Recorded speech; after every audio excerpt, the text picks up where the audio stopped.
Ada peribahasa bilang, Anda tidak akan mendapatkan kesempatan kedua untuk kesan yang pertama. Seringkali kesan pertama datang dari kata-kata. Assalamualaikum warahmatullahi wabarakatuh.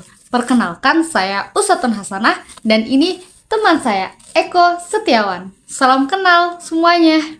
Yang terhormat kepada Ibu Sriwijayanti MSI selaku dosen pengampu kimia bahan pangan dan teman-temanku yang saya banggakan. Dalam presentasi kali ini, kami akan membahas tentang bahan pengkarbonasi. Sebenarnya bahan pengkarbonasi itu apa sih? Dan apa manfaat serta efek sampingnya?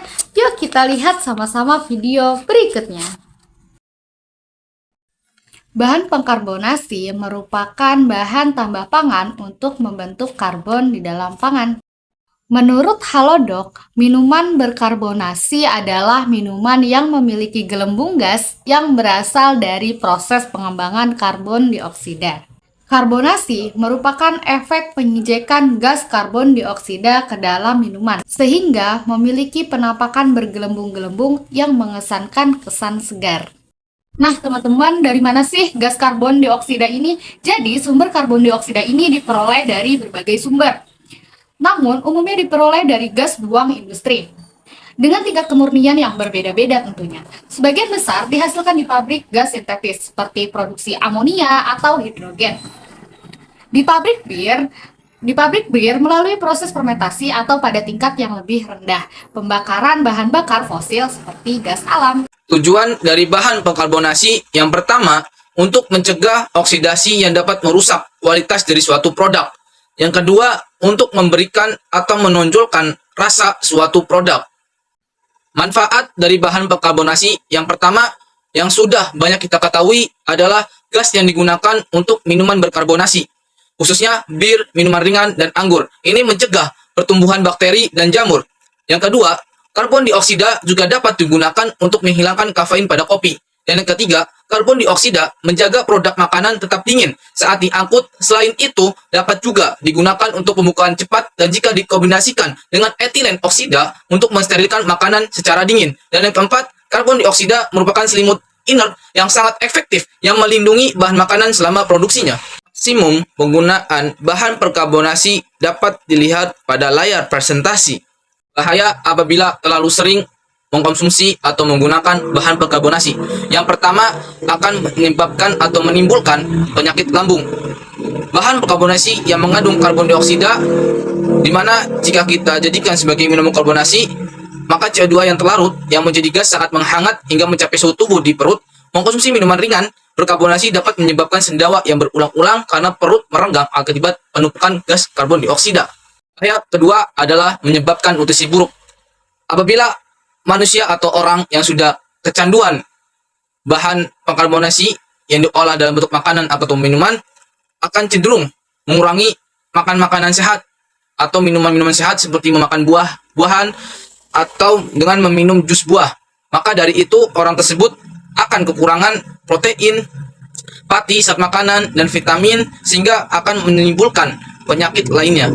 Bahaya ketiga apabila sering mengkonsumsi bahan berkarbonasi adalah berkurangnya kekuatan tulang. Bagi wanita yang sering mengkonsumsi minuman berkarbonasi jenis cola dapat menurunkan kekuatan tulang. Dalam artikel bulan Oktober 2006 yang diterbitkan dalam The American Journal of Clinical Nutrition, ilmuwan nutrisi Catherine Tucker dan rekannya melaporkan bahwa wanita yang mengkonsumsi cola secara teratur dan diet cenderung memiliki tulang pinggul yang lebih lemah dibandingkan wanita yang tidak mengkonsumsi minuman berkarbonasi. Para penulis mencatat bahwa tingkat kelemahan tulang berkorelasi dengan jumlah cola yang dikonsumsi. Yang keempat adalah peningkatan risiko gagal ginjal. Bahan berkarbonasi ini sangat berbahaya sekali dan akan menimbulkan risiko gagal ginjal.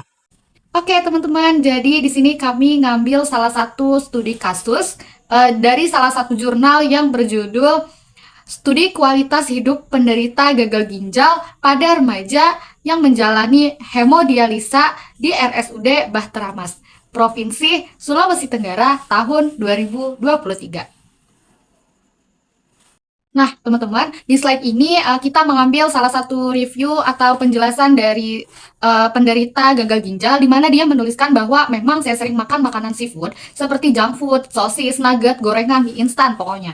Nah, teman-teman, pada tulisan kedua itu merupakan kalimat pendukung dari sang ibu si penderita, di mana sang ibu menjelaskan bahwa dia sarapan di rumah, padahal kita siapkan selalu sarapan. Tapi mungkin dia sendiri ini yang buat dirinya begini. Di rumah jarang makan karena kata sudah makan di sekolah. Dan ternyata di sekolah itu makanannya ya gorengan, minuman, kayak sirup, dan soda. Ini merupakan informasi pendukung dari ibu si penderita gagal ginjal, teman-teman.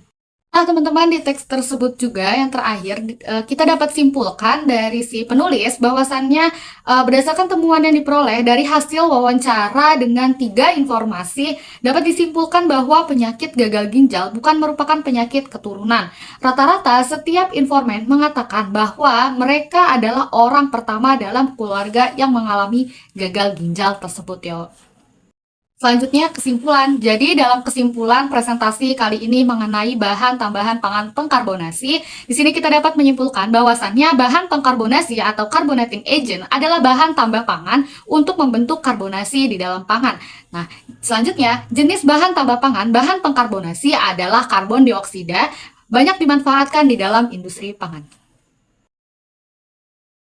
Baik teman-teman, segitu saja presentasi kami, saya dan Eko. Terima kasih bagi sudah yang menonton video ini dan menyimak pembahasannya. Terima kasih. Wassalamualaikum warahmatullahi wabarakatuh.